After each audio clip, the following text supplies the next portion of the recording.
Nigel, having got a good result against Rotherham, how important is it to back it up against Stoke City? Very important for us. We needed that result against Rotherham because some of our performances have been good, but we've not collected maximum points. So it's been a frustrating time, but really good to get off to a good restart, if you like. That ability to put back-to-back wins together has eluded us since, I think, it has. Huddersfield Blackburn early September. So is there a psychological key to backing up the win? I'm not too sure about that, if I'm totally honest. I just know that the players seem in a really good place at the moment. It's important that we get our preparation right, and so that the details in terms of understanding what we need to do to beat our next opponents, because they've got a decent side, Stoke, and they're evolving under a new manager. Their physical stats are very, very good. So they're a team that has the ability to outrun teams. So it will be a very competitive game because I think our physical strength is in terms of ability to play at a good intensity. It should be a good game of football. You talked after the game about being able to make life a bit easier for ourselves. Is that one of the things you would like to see? Well, look, clean sheets are something that is, we've had a few this season, but our ability to not concede sloppy goals needs to be a bit more, or goals where we don't make our opponents work hard enough to get into our box and get attempts. That's something that is a collective message. We have to be resilient, but we have to cut out the individual errors that have cost us quite dearly. But I think the players believe that they will always score goals, and that's a really good quality to have. I remember when I first came here, I think our fans were applauding a shot on target, or even winning a corner.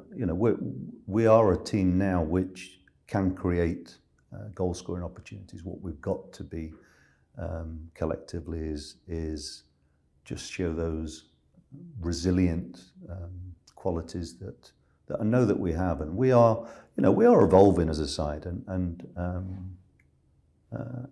hopefully we can continue to progress.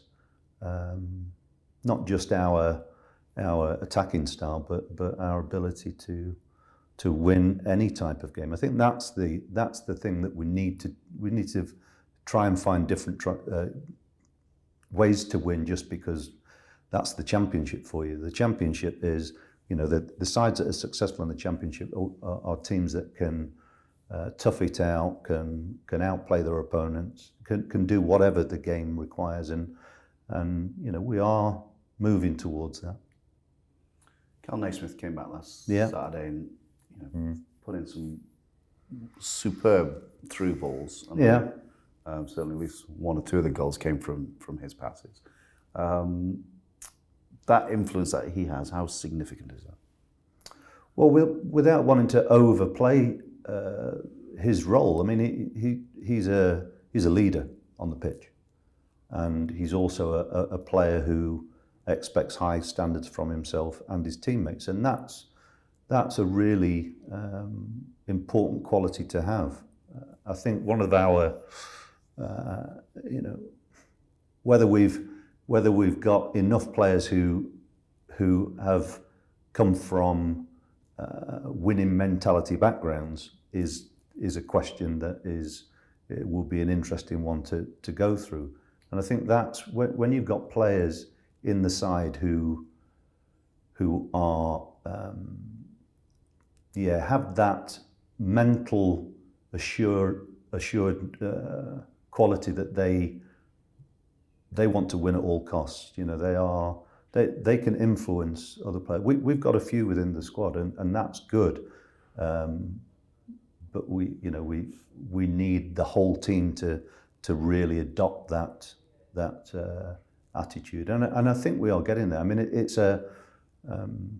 we ask a lot of our youngsters every week, and they deliver, and it's really important now our more senior players help those younger players out by not just by performing at a good level, but by setting the standards both on the pitch and off it. And so people like Cal Naismith, there's a lot of responsibility on his shoulders, on Matty James, on Andy King, on Naki Wells, as being our more senior players. Andy Vyman, Chris Martin, all those players are players who have got a vast amount of experience, and that's, we need those sorts of players to be able to set the right example, and also during tough times be able to be the bedrock of what the team is about. That is, that's football. That's how teams become successful, is by being able to cut out all the background noise and just perform. Speaking of leaders, Andy Vyman, he would have hated to come off last Saturday. How is he? How's his ankle? Andy's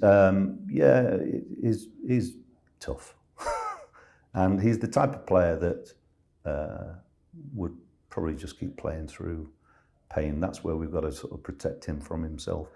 He should be training by tomorrow, which means he comes into consideration for the weekend if he doesn't have a reaction. But he had quite a bit of swelling in his ankle, and but he's the type of player that just wants to play. So hopefully he'll be in contention. Zach Viner, Jay De Silva, they recovered from their illness? Yeah, they are. Yeah, they're keen to get back into the fray, and the players trained really well yesterday. And good to get Zach and Jay back, because they're important members of our squad. Excellent. Finally, Saturday we will celebrate 25 years since Scott Murray signed for Bristol City. In your time knowing Scotty, could you sum up his contribution to the club and to the community? Oh, I don't know whether I can do that, but what I would say is he's a top bloke. He's too nice as well. Honestly, he's. I have to sort of tell him off from time to time, because he does too much for everybody else. He's a selfless person.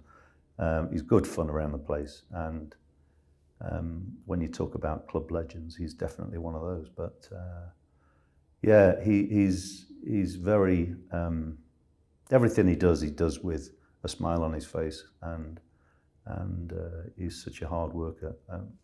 He's been brilliant.